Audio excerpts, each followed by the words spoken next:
Hello everyone, I am Bharti Budhiraja. Today we will be taking up chapter 2 of Beehive textbook of class 9, The Sound of Music, part 2. We have already talked about the part 1 where Evelyn Glennie was considered. Now we have part 2, the Shehnai of Bismillah Khan. Okay, we have talked about music in that particular part. We have talked about how Evelyn Glennie has achieved from her handicap in spite of having that handicap. So this story is about Bismillah Khan. I am sure everybody must have heard about it. This particular story celebrates the melodious music produced by Bismillah Khan's Shehnai. ये जो story है वो बिस्मिल्लाह खान जो musician है हमारे India के, वो बजाते हैं शहनाई, उनके म्यूज़िक को सेलिब्रेट करता है, उनके म्यूज़िक के बारे में हमको बताता है। वो और एक और चीज़ बताते हैं कि कैसे बिस्मिल्लाह खान ने शहनाई जो पहले के टाइम में सिर्फ रिलीजियस पर्पस या फिर शादियों में यूज़ होती थी, कैसे उन्होंने उसको एक क्लासिकल इंस्ट्रूमेंट बना दिया, एक क्लासिकल म्यूज़िक का पार्ट बना दिया। ये इस चैप्टर में हम पढ़ेंगे।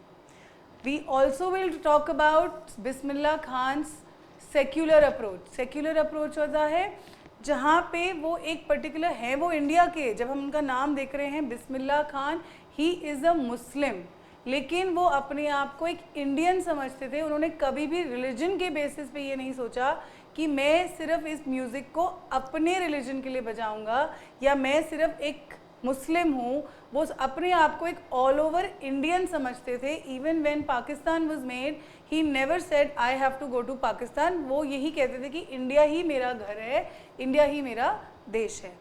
तो before we begin, there is a small activity at the beginning of the chapter. यहाँ पे आप देख रहे हैं बहुत सारी फोटोग्राफ्स दे रखी हैं हमारे फेमस म्यूजिशियंस की। ओके, तो अगर हम इनको आइडेंटिफाई करें, ये सारे फेमस म्यूजिशियंस हमारे इंडियन हैं। इनसे हमें क्या पता चल रहा है कि ये एक कलेक्शन ऑफ इंडियन इंस्ट्रूमेंट्स के बारे में है। ये सब इंस्ट्रूमेंटलिस्ट हैं, सिंगर्स नहीं हैं। तो इनको हम आइडेंटिफाई करते हैं। जो हमारा फर्स्ट पिक्चर है that is Hari Prasad Chaurasia.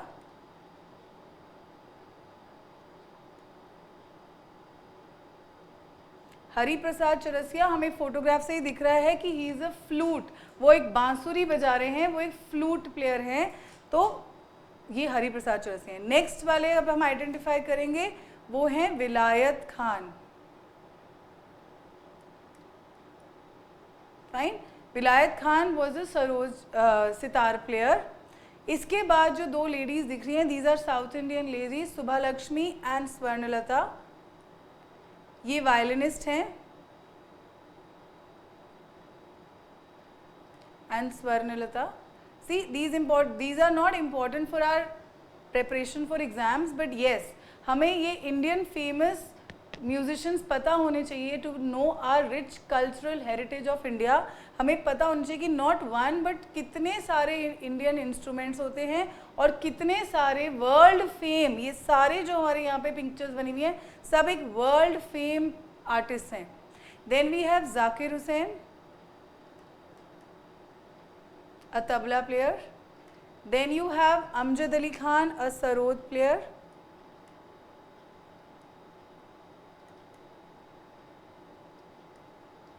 Okay, he's a sarod player.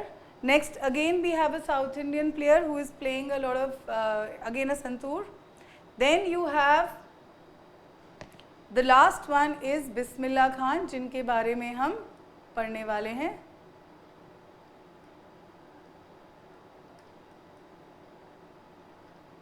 Alright, and the second last which I missed out was Ram Narayan. Fine. तो इनका क्या पर्पस है आप लोगों को इस चीज़ का नॉलेज देने का, इज़ कि हमको ये समझना है कि हम सारे एज अ यंगस्टर्स, टीनेजर्स, हम लोगों को इंग्लिश म्यूज़िक पसंद आता है। हम लोग हमेशा जब अगर कोई बात होती है कि टू लर्न म्यूज़िक, हमारे दिमाग में सबसे पहला इंस्ट्रूमेंट आएगा गिटार, अ कैसियो, अ सिंथेसाइज़र, ड्रम्स, जो कि फॉरेन कंट्रीज़ के इंस्ट्रूमेंट्स हैं। हम कभी भी अपनी कंट्री के इंस्ट्रूमेंट्स को इम्पोर्टेंस नहीं देते। आधे लोगों को तो इनके नेम्स भी नहीं पता होंगे। फाइन. तो through this what is the writer trying to do is कि वो ये चाहते हैं कि हम अपने जो आर्टिस्ट हैं उनको भी ऑनर करें, उनके नाम से भी सेंसिटाइज्ड हों और ये जाने कि इंडियन कल्चर कितना रिच हेरिटेज है, कितने सारे यहाँ पे इंस्ट्रूमेंट्स हैं जिनके बारे में एवरीबडी इज़ अ लेजेंड. और ये जो सारे मैं आपको बताऊंगी, जो सारे इंस्ट्रूमेंटलिस्ट हैं ये सिर्फ इंडिया में ही नहीं बट इंटरनेशनल फेम है उनका. इंटरनेशनल फेम क्या होता है कि बाहर की कंट्रीज़ में भी इनको अप्रिशिएट किया जाता है. So we'll pick up the story of Bismillah Khan कि वो कैसे एक इतने फेमस बांसुरी प्लेयर बन गए, how he was able to play that shehnai player. Okay, so let's start with the chapter. Thinking of the Shehnai, and the first thing you will probably imagine is a wedding or a similar occasion or function. The next would probably be Ustad Bismillah Khan, the Shehnai maestro playing the instrument. Maestro hota hai a master. Somebody who is master of his field is called a maestro. And वो यही कह रहे हैं कि जब हम शहनाई के बारे में सोचते हैं तो सबसे पहला इंसिडेंट हमारे दिमाग में आता है वो है शादी. शादी पे शहनाइयाँ सुनी जाती हैं. Now we have DJs, now we have different music, but shehnai is a important part of marriages और shehnai is an important part of some religious festival. लेकिन बिस्मिल्लाह खान ने इस शहनाई को एक इंटरनेशनल लेवल पे एक क्लासिकल म्यूज़िक के फॉर्म में कैसे कन्वर्ट करा, how he was able to bring this on a stage, we will study about. First we'll study about the history of shehnai कि शहनाई थी कहाँ, कैसे ये इंस्ट्रूमेंट इवॉल्व हुआ, कैसे ये इंस्ट्रूमेंट बना. This is what the chapter talks about. Emperor Aurangzeb banned the playing of a musical instrument called pungi in the royal residence for it had a shrill, unpleasant sound.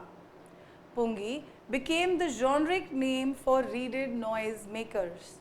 Few had thought that it would one day be revived. A barber of a family of professional musicians who had access to the royal place decided to improve the tonal quality of pungi. तो you can say कि ancestor की तरह, या फिर जैसे हम बोलते हैं हम सबके एंसेस्टर्स मंकीज़ हैं, हम मंकी से धीरे धीरे इवॉल्व होके ह्यूमन बींग्स बने हैं. तो सबसे पहले जो शहनाई है उसका फॉर्म था pungi. It is not completely gone away, even now we have certain places pungi being use, but कहाँ से इंस्पिरेशन मिली शहनाई की? पुंगी में से. So it was a kind of an instrument जो रॉयल पीपल के, हमको ये सब पता है कि जो रॉयल किंग्स एंड ऑल थे पहले के टाइम में, कोई we did not have television, we did not have radio, so entertainment के लिए लाइव म्यूजिक बजता था, म्यूजिशियंस लाइव बजाते थे उनके कोर्ट्स में. So pungi was one of the instrument played in king Aurangzeb. Emperor Aurangzeb के बारे में सबने सुना होगा. He was a very very cruel ruler, but yes उसको ये सब चीज़ें पसंद थी, the instruments, the music and all. तो जब उसको ये म्यूजिक उसकी कोर्ट में पुंगी बजती थी तो ही डिडंट लाइक इट, क्योंकि वो बहुत शोर मचता था. He banned playing of musical instrument called pungi in the royal residence for मतलब क्यों उन्होंने मना करा? It had a shrill unpleasant sound. Shrill होता है शार्प, बहुत शार्प, कर्कशी सी, बहुत ज़्यादा शार्प श्रिल साउंड थी पुंगी की. Pungi became the generic name of reeded noise makers. Generic होता है कोई, जब हम जनरलाइज कर देते हैं किसी चीज़ को, एक पर्टिकुलर टाइप और एक पर्टिकुलर टाइप हो जाता है जॉनरिक नेम. तो जो भी शोर मचाते थे, रीडेड होता है, again I will explain readed. जैसे मैंने उसमें परकशन बताया था आपको, लास्ट चैप्टर में हमने डिस्कस किया था अबाउट परकशन, वो जो ड्रम्स होते हैं कैसे वाइब्रेशन होती है. तो रीडेड होते हैं wind instruments which have reeds like fluid and clarinet. So we have these kind of instruments जो कि which work according to waves. You blow into them and a sound is produced. So reeded noise maker, जो भी शोर मचाने वाले चीज़ें होती थी उनको कंपेयर किया जाता था पुंगी के साथ. बट उस समय जब उन्होंने ये बैन किया था, किसी को ये नहीं पता था कि कुछ ही सालों में ये पुंगी रिवाइव होता है make again. Revive means when you make something again, दोबारा से उस चीज़ को बनाना। अ बार्बर, और किसने रिवाइव किया पुंगी को? A barber of a family of professional musicians, वो म्यूजिशंस भी थे और to earn more money they also were barbers of the family of a royal family. Obviously हमारे जैसा ट्रेडिशन नहीं था कि we go to a parlour, we go to a salon to get a hair cut. Kings के time में barbers use to come to their place और वहाँ जाके वो उनकी शेविंग या फिर cutting of hair use to happen. So there was a barber of a family of professional musicians who had access to the royal palace. तो वो royal palace में भी जाता था, वहाँ पे किंग्स और प्रिंसेस और उन सब की कटिंग करने। तो वहाँ जाके उसने जब पुंगी का कंडीशन देखी, he thought to decided to improve the tonal quality. Tonal होता है टोन, कोई भी म्यूजिकल इंस्ट्रूमेंट होता है उसकी जो टोन होती है, weather it is sharp, weather it is soft, या जैसे इसमें हमने बात की थी श्रिल, उस टोनल क्वालिटी को इम्प्रूव करने के लिए उसने डिसाइड किया। ही चोज अ पाइप, और कैसे डिसाइड किया? I show you a picture also on the next page. He chose a pipe with a natural hollow stem that was longer and broader than the pungi. तो pungi was maybe like this, it had a big huge this thing, something like a snake charmer जो use करते हैं वो होती है पुंगी। तो उसने क्या किया, इस फॉर्म को चेंज कर दिया। Instead of taking this he took up long stem, hollow stem. Hollow means अंदर से खोखला, hollow means empty from inside.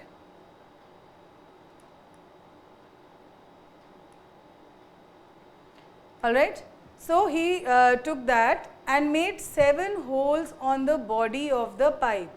तो body of the pipe पे 7 holes बना दिए गए, जिसकी वजह से ये sound effect बनता था।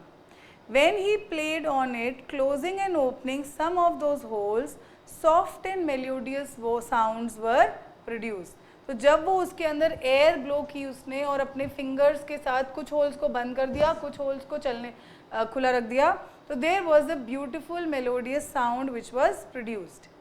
ही played the instrument before royalty. Royalty होती है रॉयल किंग, किंग की फैमिली से जो लोग थे, जो रॉयल पीपल थे, उनके सामने उसने प्ले किया। Everyone was impressed, so everybody was impressed by this particular instrument. उन्होंने कभी भी ऐसे वाले इंस्ट्रूमेंट की आवाज़ नहीं सुनी थी। The instrument was so different from the pungi, had to be given a new name. अब उसको पुंगी तो नहीं बुला सकते थे बिकॉज उसका नेम ही डिफरेंट था, पर्पस डिफरेंट था, साउंड डिफरेंट थी, so it had to be given a new name. अब देखो शहनाई का नेम कैसे उसके आया। As the story goes, since it was first played in the Shah's chamber and was played by a nai. Nai is a barber. So the instrument was called shehnai. If you break this word shehnai, ये word आता है nai और shaha. Shaha means royal and nai means a barber. तो shehnai was given this particular name. You can see in the picture how pungi was there and how shehnai was now made different. तो ये evolution of शहनाई है कि शहनाई कैसे बनी थी और फिर कैसे ultimately now we will come to Bismillah Khan कि वो उन्होंने कैसे बजाना शुरू किया। The sound of shehnai began to be considered auspicious. Auspicious होता है very very fortunate, something connected to religion, alright, and for this reason it is still played in temples and is an indispensable component of any North Indian wedding. Indispensable means very very important part, जिसके बिना हमारा काम नहीं चले, without which piece of work cannot be done. So this is indispensable of any North Indian wedding. तो religious purposes और marriage purposes से शहनाई का use होने लगा। In the past, shehnai was the part of the naubat tradition और traditional ensemble of 9 instruments. Naubat means क्या होता है? नौबत इज़ अ, जैसे हमने Naulakha, we heard about Navratna in Akbar's court, तो नौबत होता है traditional ensemble of 9 instruments found at the royal court. जब रॉयल कोर्ट्स में म्यूज़िक बजता था तो उनका एक वो पर्टिकुलर कोड होता था कि 9 इंस्ट्रूमेंट्स बनते हैं और shehnai was also one part of that. till recently it has been used only in temples and weddings. भैया हम बात कर रहे हैं पहले के टाइम में शनाई बहुत इंपॉर्टेंट इंस्ट्रूमेंट होती थी. धीरे धीरे जैसे जैसे किंग्स एंड क्वींस खत्म हो गए, जनरल पब्लिक आ गई, तो शनाई सिर्फ टेम्पल्स और वेडिंग्स में यूज होती थी, not in concerts. The credit for bringing the instrument on the classical stage मतलब to be played on the stage like a performance कि सब जाके उसको सुने, goes to Ustad Bismillah Khan.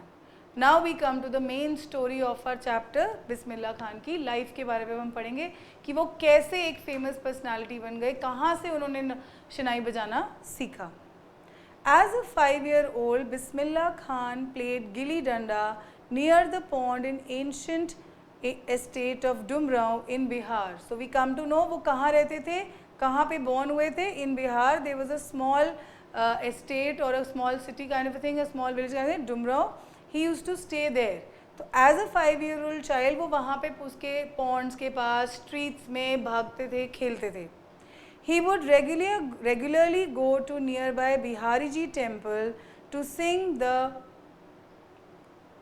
Bhojpuri Chatai, at the end of which he would earn a big laddu weighing 1.25 kg, a prize given by the local Maharaja.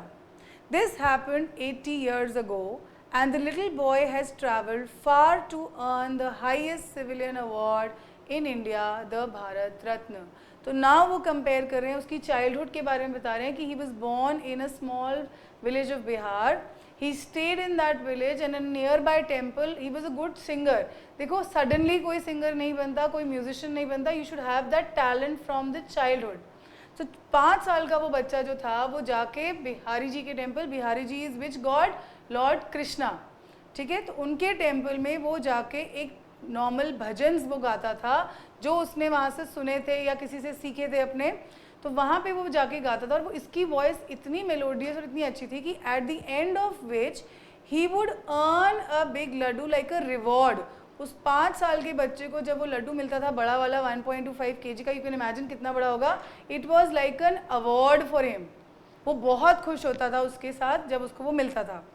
This happened, but ये चीज़ 80 years ago हुई थी. और 80 years बाद, now when we are talking about, he was given a Bharat Ratna which is the highest civilian award. I think आप लोगों को सबको पता होंगे सिविलियन अवार्ड्स क्या होते हैं. 2 टाइप के अवार्ड्स होते हैं. एक अवार्ड्स दिए जाते हैं जो आर्मी के डिफेंस पीपल को दिए जाते हैं, परमवीर चक्र types.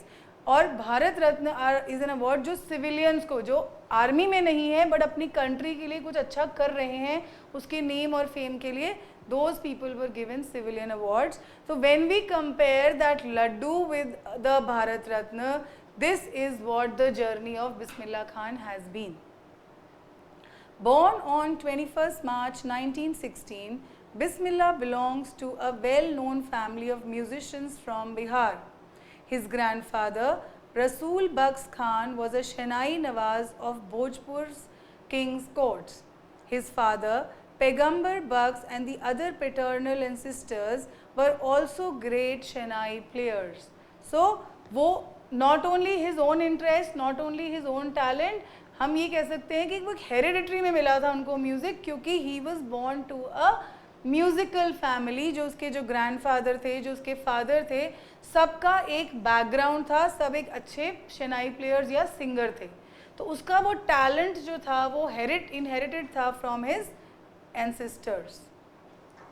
The young boy took to music early in life. At the age of 3, when the mother took him to the maternal uncle's house in Benares, now Varanasi, Bismillah was fascinated watching his uncles practice the shehnai. So not only the paternal family, paternal क्या होती है, father की family.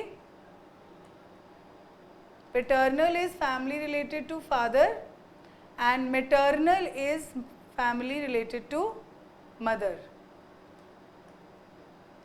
तो paternal family ही नहीं, grandfather और father, even जो उसके maternal uncles थे, उसके जो मदर के ब्रदर्स थे या ग्रैंडफादर थे, वो भी म्यूजिशियन में थे और स्पेशली शहनाई बजाते थे वो. तो जब वो एज अ स्मॉल चाइल्ड जाता था वहाँ पे उनके घर में, वहाँ पे भी उसको इंस्पिरेशन मिलती थी to learn shehnai. Bismillah was fascinated watching his uncles practicing the Shehnai. Soon Bismillah started accompanying his uncle Ali Baksh to the Vishnu temple of Benares, where Baksh was employed to play the Shehnai. तो वो उनसे सीखता भी था, उनको देखता भी था, वो जहाँ जहाँ जाते, किसी टेम्पल में जाते थे बजाने के लिए, किसी किंग के कोर्ट में जाते थे बजाने के लिए, तो वो उनके साथ अकम्पनी करता था और उनकी परफॉर्मेंसेस देख के उसको एक बहुत इंस्पिरेशन मिलती थी, वो बहुत सारे चीज़ें सीखता था. Ali Baksh would play the Shehnai and Bismillah would sit captivated for hours. Captivated क्या होता है? Mesmerized, एक वर्ड है ये, mesmerized या spellbound या completely impressed. Captivated होता है जैसे किसी ने कैप्चर कर लिया उसको उस म्यूजिक से. Slowly he started getting lessons in playing the instrument and would sit practicing throughout the day.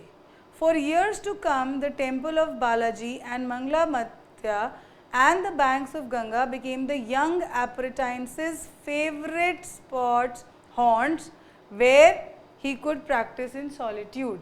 Now, बहुत सालों तक उसने ऐसे किया, he learned. उसके बाद क्या हुआ? Slowly he started getting lessons in playing the instrument. जैसे वो थोड़ा सा बड़ा हुआ, 5 साल का बच्चा नहीं कर सकता, पर धीरे धीरे जैसे वो बड़ा हुआ, 9 years, 10 years, 11 years, where his family thought कि अब हम इसको ये सिखा सकते हैं, उन्होंने उसको सिखाना शुरू किया. And would sit practicing throughout the day. For years to come, the temple of Balaji, कहाँ कहाँ वो practice करता था? Balaji temple, Mangla Matsya temple, the banks of Ganga became the young apprentices. Apprentice कौन होता है? एक amateur होता है a person learning a profession. एक particular profession में जो amateur है, जो नया है, learning the profession,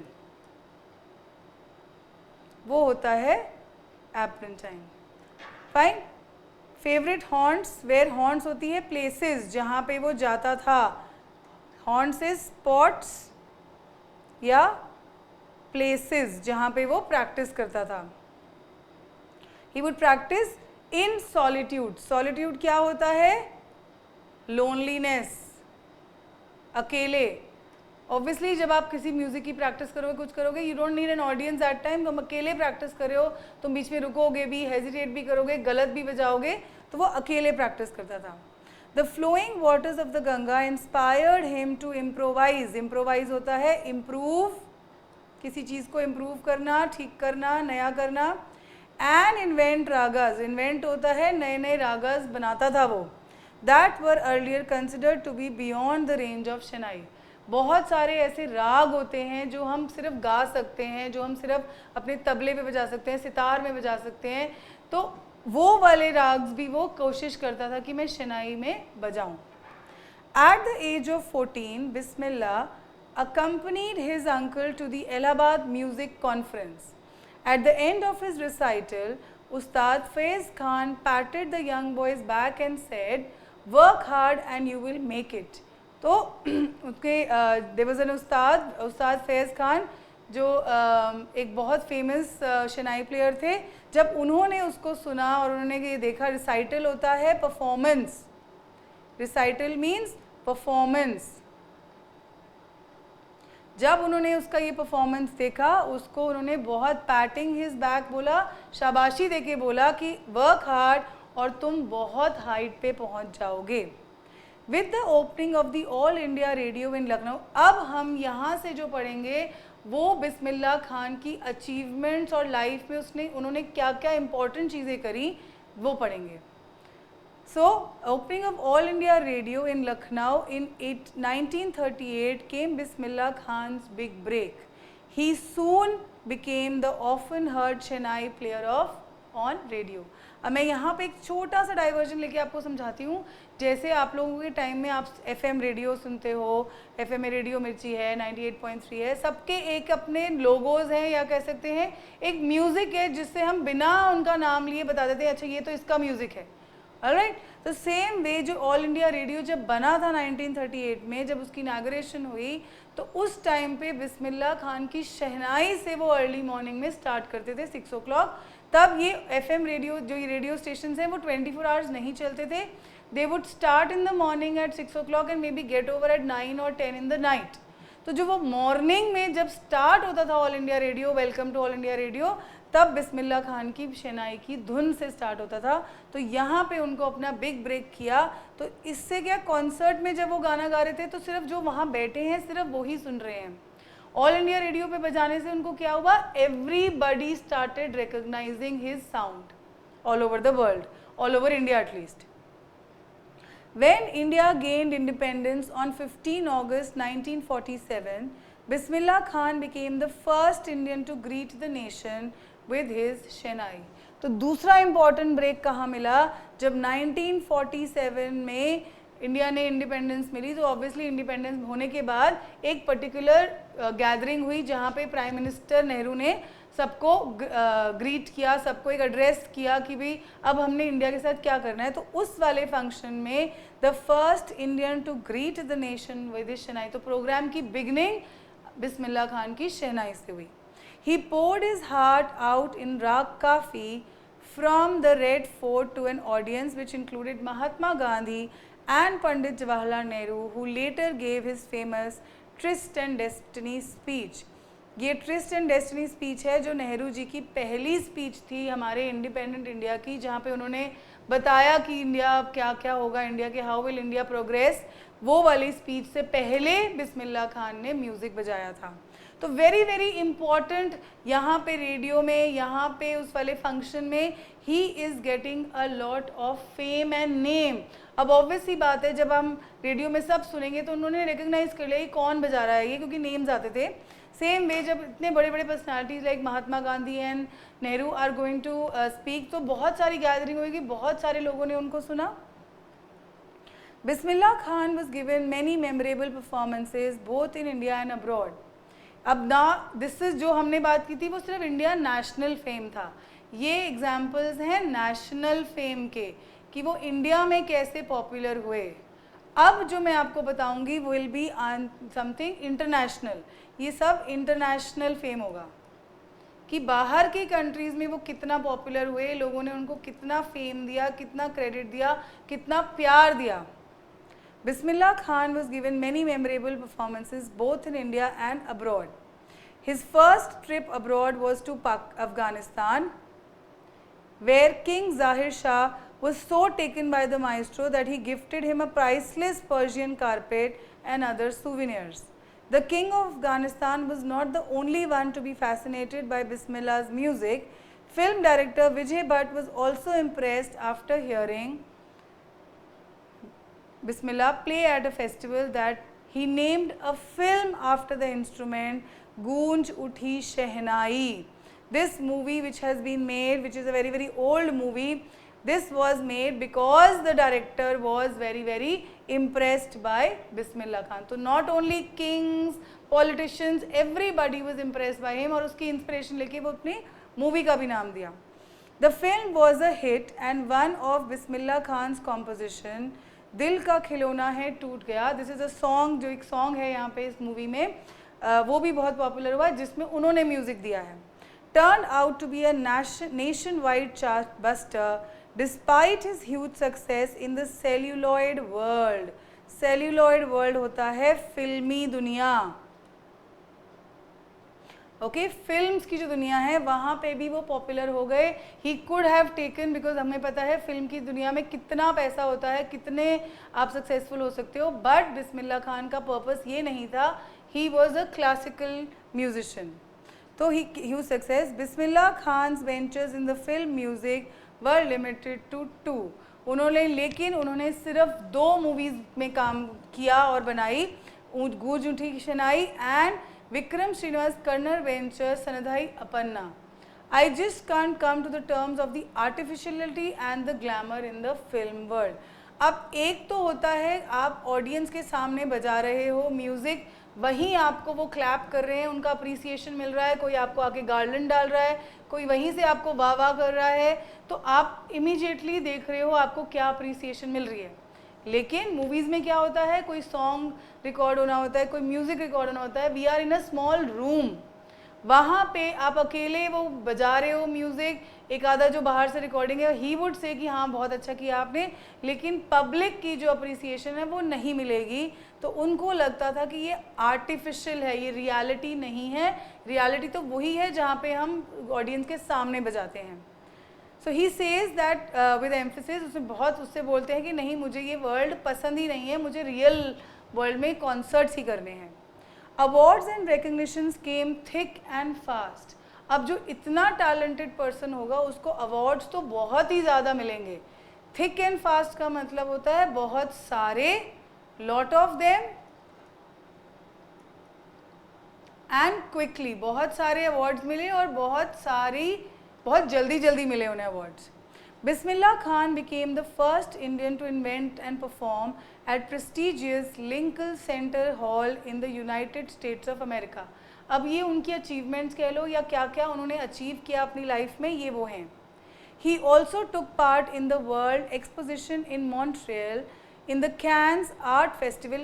Cannes Art Festival I think हमको सबको पता है क्या है, कितने सालों से वो चलता आ रहा है। अब तो हम सिर्फ जो एक्टर्स एक्ट्रेसेस हैं, whether it is Aishwarya Rai, whether it's Deepika Padukone और प्रियंका चोपड़ा, उनकी ड्रेसेस देख के वो होते हैं। But Cannes art festival has been happening from the time of Bismillah Khan, और वहाँ पे भी उन्होंने परफॉर्मेंस दी and he was appreciated. And in the Osaka trade fair, so well known did he became internationally that an auditorium in Tehran was also named after him, ताहिर मुसाक उस्ताद बिस्मिल्लाह खान। तो not only, ना सिर्फ उनको प्यार मिला वहाँ के लोगों का, ना सिर्फ उनको अप्रिसिएशन मिली, बट वहाँ पे लोगों ने उनके नाम पे रोड्स, उनके नाम पे एक ऑडिटोरियम बना दिया, which was actually an honour to him. National awards like Padma Shri and Padma Bhushan and the Padma Vibhushan were conferred on him. Conferred होता है दिए गए, given to him. Alright, so बहुत सारे awards इंटरनेशनली भी मिले, nationally जो main है Padma Shri, Padma Bhushan and Padma Vibhushan are the greatest which governments gives. Okay. In 2001, Ustad Bismillah Khan was awarded with the India's highest civilian award, the Bharat Ratna. ये हमने पहले भी पढ़ा है इस बारे में, तो उनको वो मिला 2001 में. With the coveted award resting on his chest, coveted होता है desire, बहुत सारे लोग उस चीज़ को desire करते हैं कि मुझे भी मिले, वो उनको मिल गया, उनकी chest पे लगा हुआ था वो badge, but his eyes glittering with rare happiness, he said, all I would like to say is teach your children music. This is Hindustan's richest tradition. Even the West is now coming to learn our music. तो award ceremony में जब उन्होंने अपनी speech दी या 2 line बोली, वो यही बोला कि अपने बच्चों को इंडियन म्यूज़िक सिखाओ, because Indian music has got a very very rich heritage. बहुत रिच है वो, मतलब उसके अंदर बहुत सारी अच्छी बातें हैं. Even the West, West means Western countries, foreign countries, भी लोग जो हैं वो हमारा म्यूज़िक सीखने आ रहे हैं, तो हमें अपने बच्चों को ये वाला रिच हेरिटेज पास ऑन करना चाहिए. In spite of having traveled all the world, अब एक पर्सन जिसको इतना फेम बाहर की कंट्रीज़ में मिल रहा है, बहुत सा नेचुरल है कि वो वहीं रहना चाहेगा इतनी अच्छी ब्यूटीफुल कंट्रीज़ में या जहाँ पे उसको इतना फेम मिल रहा है. मगर in spite of having travelled all over the world, Khan Sahab कौन है हमारे? Bismillah Khan ji. As he is fondly called, is exceedingly, fondly मतलब प्यार से बुलाते हैं उनको, is exceedingly fond of Banaras and Dumraon, and they remain for him the most wonderful towns of the world. सारी कंट्रीज़ में घूमने के बाद, ब्यूटीफुल कंट्रीज़ को देखने के बाद, रिच कंट्रीज़ को देखने के बाद, अभी भी जब उनसे ये पूछा जाता है कि विच इज़ द बेस्ट प्लेस, तो वो अपनी ही कंट्री को बोलते हैं, अपने ही बिहार के स्टेट को बोलते हैं जहाँ पे वो बॉर्न हुए थे. He is exceedingly fond of means very much, fond of Banaras and Dumraon, and they remain for him the most wonderful towns of the world. तो अभी भी उनके लिए वो most wonderful towns of the world है. वो किसी और जगह से इम्प्रेस नहीं हुए, ना उन्होंने कभी ये सोचा कि मैं वहाँ जाके रह लूँ instead of India. A student of his once wanted him to head a shehnai school in USA. तो उसने बोला है कि हम स्कूल खोल रहा हूँ मैं यूएसए में शेनाई का, तो आप उसके हेड बन जाइए। And the student promise to recreate, recreate होता है दोबारा से बनाना, मेक अगेन, कि ठीक है आपको अपनी कंट्री से, आपको अपने दुमराव और जो बनारस की जो रोड्स हैं उनका वो है, मैं उसको रिक्रिएट कर देता हूँ वहीं पे, वैसा ही आपके लिए घर बना देता हूँ, वैसा ही आपके लिए एक माहौल पूरा बना देता हूँ, but then I will replicate it the atmosphere of Banaras by replicating the temples there. But Khan Sahab asked him if he would be able to transport river Ganga as well. तो खान साहब का क्वेश्चन था, ठीक है तुम गार्डन्स बना दोगे, टेम्पल्स बना दोगे, कॉटेजेस बना दोगे वहाँ पे पूरे कैंपस में, but would you be able to bring Ganga, Ganga river को ला सकोगे? तुम एक थोड़ा सा स्विमिंग पूल बना दोगे या फिर एक पूल बना दोगे, पॉन्ड बना दोगे, बट मेरी रिवर गंगा को नहीं ला पाओगे। Later he is remembered to have said, that is why whenever I am in a foreign country I keep yearning to see Hindustan, while in Mumbai I think of only Benares। जब मैं India से बाहर होता हूँ मैं सिर्फ India के बारे में सोचता हूँ, हिंदुस्तान, वो इंडिया भी नहीं कहते थे, वो उसको बोलते थे हिंदुस्तान के बारे में सोचता हूँ। और जब मैं इंडिया में होता हूँ दिल्ली में, मुंबई में, जहाँ पे मेन कॉन्सर्ट्स होते थे इनके, I only think of Banaras the Holi Ganga. मुझे ये बड़ी बड़ी cities of Bombay, Mumbai and Delhi नहीं पसंद, मुझे अपना वो बनारस वाला छोटी सिटी पसंद है। और जब मैं बनारस में चला जाता हूँ तब मैं अपने I miss the unique mattha of Dumraon. तो हम ये कह सकते हैं he is attach to his roots. Attach to roots का मतलब ये होता है कि वो जहाँ से बॉर्न हुए हैं वो वहीं रहना चाहते हैं, उनकी बहुत बड़ी बड़ी एस्पिरेशंस नहीं हैं कि मैं यहाँ चला जाऊँ, यहाँ बड़ी जगह चला जाऊँ। क्यों? क्योंकि वो बाहर की कंट्री में होते हैं तो उनको हिंदुस्तान की याद आती है, जब वो बनारस में होते हैं या मुंबई में होते हैं तो उनको बनारस की याद आती है, और जब वो बनारस में होते हैं तो और नीचे आ रहे हैं हम उनके गाँव में जहाँ पे वो पैदा हुए थे डुमराव, वहाँ की याद आती है। And what does he miss out of their? The unique मट्ठा। मट्ठा इज़ अ ड्रिंक, जो हम लस्सी बोलते हैं जिसको, उसको वो मिस करते हैं। अब एक छोटा सा पैसेज है ये रीडर्स डाइजेस्ट का, जो which is going to tell us about his qualities more. First let me read the continuation.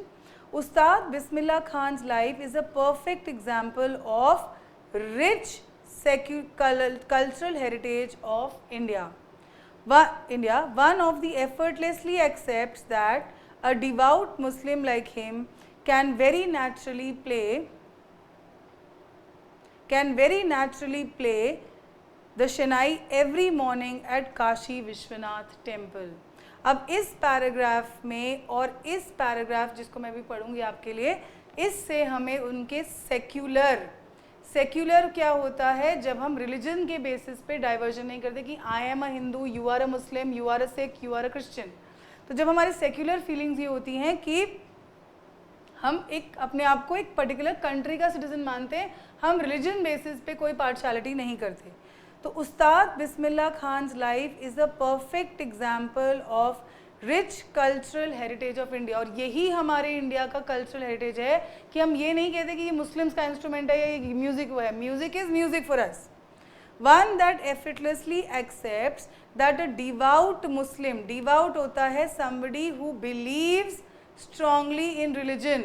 वो एक कट्टर मुस्लिम थे, लेकिन जो सारे लॉज अबाइड करते थे, जो सारी रिचुअल्स होते हैं उनके मुस्लिम्स के, नमाज पढ़ना, सब कुछ करते थे, लेकिन वो एक डिवाउट मुस्लिम थे। इन spite of that he would play every morning, वो एक काशीनाथ मंदिर में, काशी विश्वनाथ टेम्पल में जाके शहनाई प्ले करते थे फॉर इंडियंस टू प्रे। तो ये एक है जिससे हमको पता चलता है वो एक सेक्युलर पर्सन थे। अब एक चीज छोटा सा पैसेज है जो न्यूज़पेपर में से कटिंग है। Shekhar Gupta, when partition happened didn't you and your family think of going to Pakistan. ये एक इंटरव्यू छपा था उनका न्यूज़पेपर में। इट इज़ एन इंटरव्यू जो एक ये शेखर गुप्ता ने लिया, एंड ही सेड कि कभी आपने ये नहीं सोचा कि जब पाकिस्तान बन गया तो हो सकता है यू आर ऑल्सो अ मुस्लिम, तो तुम्हारा मन नहीं कि मैं जाके वहाँ रहूँ अपने बाकी मुस्लिम्स ब्रदर्स एंड ऑल से। So that time Bismillah Khan said, God forbid me leave Banaras, मैं बनारस छोड़ के चला जाऊँ। Banaras is a Hindu religious place. तो कहता गॉड फॉरबिड मी, गॉड भी मुझे नहीं वो कर सकता, मैं नहीं जा छोड़ के आऊँगा. Never, I went to Pakistan once, cross the border just to say I have been to Pakistan. मैं एक विजिटर की तरह, एक ट्रैवलर की तरह जो एक अपनी जर्नी इंजॉयमेंट करने के लिए किसी हिल स्टेशन पे जाता है या कहीं जाता है, वैसे ही मैं भी पाकिस्तान गया था, सिर्फ ये बताने लोगों को कि मैं पाकिस्तान हो आया हूँ. I was there for about an hour, मैं 1 घंटे से ज़्यादा नहीं रुका वहाँ. I said namaskar to the Pakistanis and salaam walekum to the Indians. I had a good laugh. अब ये जो 2 लास्ट लाइन्स हैं, इनको अगर हम क्लोजली पढ़ें तो हमें क्या समझ में आएगा कि he said namaskar to the Pakistanis, जबकि उनको सलाम वालेकुम बोलना चाहिए था. तो to show that I am an Indian, he said namaskar to them and salaam walekum to the Indians to tell that I am a Muslim but still I am a part of you. तो दोनों को उसने ऑपोजिट करा and it was a joke for him. तो वो joke किस पे था कि मैं एक इंडियन हूँ, हम सब एक जैसे हैं. Okay, we should not be thinking that I am a Pakistani, I am a Indian. We all are same. Namaskar और सलाम वालेकुम का मीनिंग सेम है when you are greeting somebody. तो बिस्मिल्लाह खान के एग्जाम्पल से, लाइफ के एग्जाम्पल से, it is the best example to understand that religion is not important for us. What is important for us is music, and music knows no boundaries. उसकी कोई boundary नहीं होती, क्योंकि यहाँ पे एक परफेक्ट एग्जाम्पल है. एक Muslim person is playing a instrument जो कि हिंदू इंस्ट्रूमेंट है. It is played in weddings, it is played in temples, और नॉट ओनली दिस, वो खुद भी जाके हिंदू टेम्पल्स में बजाते थे वो इंस्ट्रूमेंट को. तो he is a very very secular kind of a person, जो हमें यही सीख देते हैं कि हमें अपने रिलीजन से, कास्ट से कभी भी ये नहीं होना चाहिए कि I am a Hindu, I will do only things which a Hindu does. If you are a Hindu, you can help the Muslims in their religion, you can help the Christians in their religion, जैसे ये करते थे. He was a devout Muslim, but still every morning he would go and play that Shanai in that Kashi Vishwanath temple. उनकी prayer में वो उनकी help करते थे. So this is what we have to learn about Bismillah Khan. So we end with the explanation of the chapter here. We'll be taking up the questions in the next lecture. Thank you.